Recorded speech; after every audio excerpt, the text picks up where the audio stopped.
"Where's your wife?" That's how my brother opened the call. I glanced at the wall clock. 8:42 p.m. "She's on a business trip," I said. "New York, until Sunday." Silence. Then came his voice, flat, careful. "She's at my hotel, Adam, in Hawaii, room 509. She's not alone." I didn't breathe. He added, "She's using your ATM card." It took me a full minute to speak. I wasn't shocked, not really, just quiet. "Keep an eye on them," I said, "and don't let her know you called."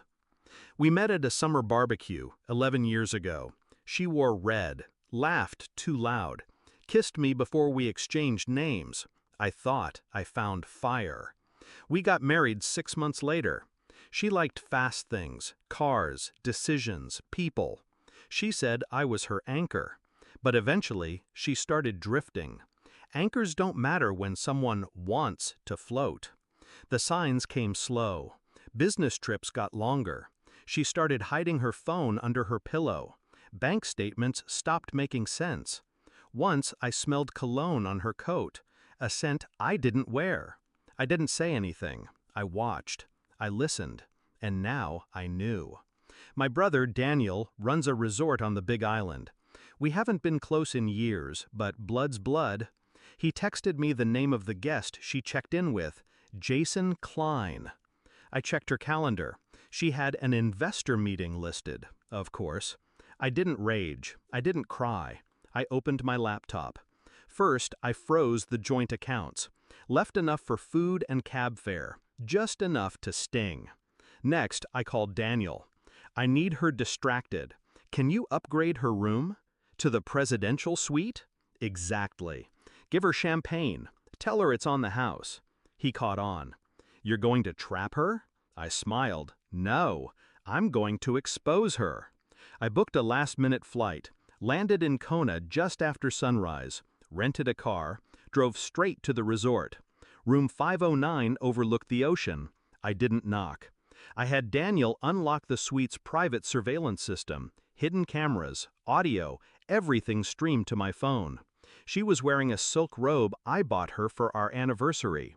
Jason was shirtless, drinking from a bottle of wine I paid for. She laughed, head thrown back, carefree, like I never existed. She said something about finally being free. I watched from the hotel's bar, quiet, cold. Then I made my move. I had a small packet with me, printed copies of bank statements, photos, hotel records, a copy of the prenup she forgot she signed, infidelity clause highlighted. I slipped it into an envelope, handed it to Daniel.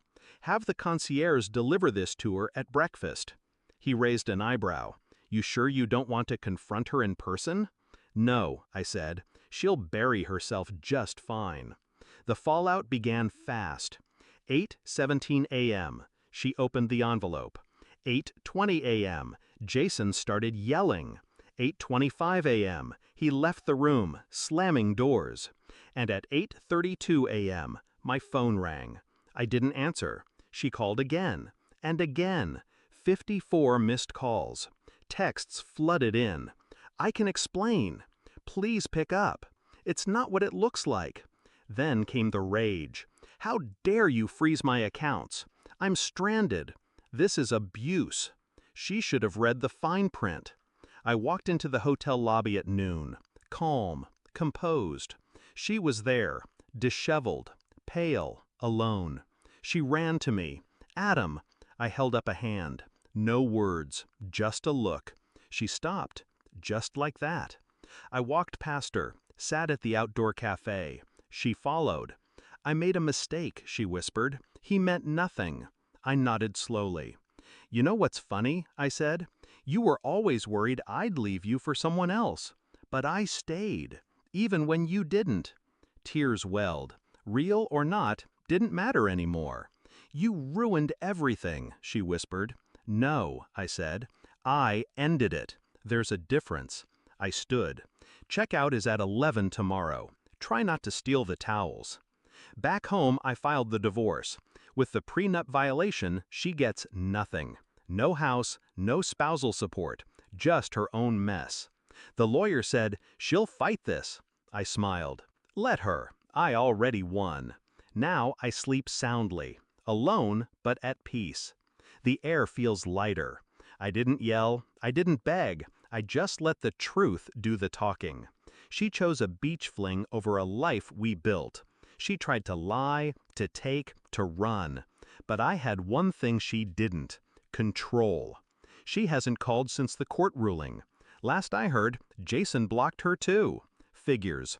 You play with fire, you end up alone on a beach with nothing but regrets, and a canceled card. As for me, I built back quietly, smarter, stronger. She had the sun, but I had the storm, and I brought it with silence.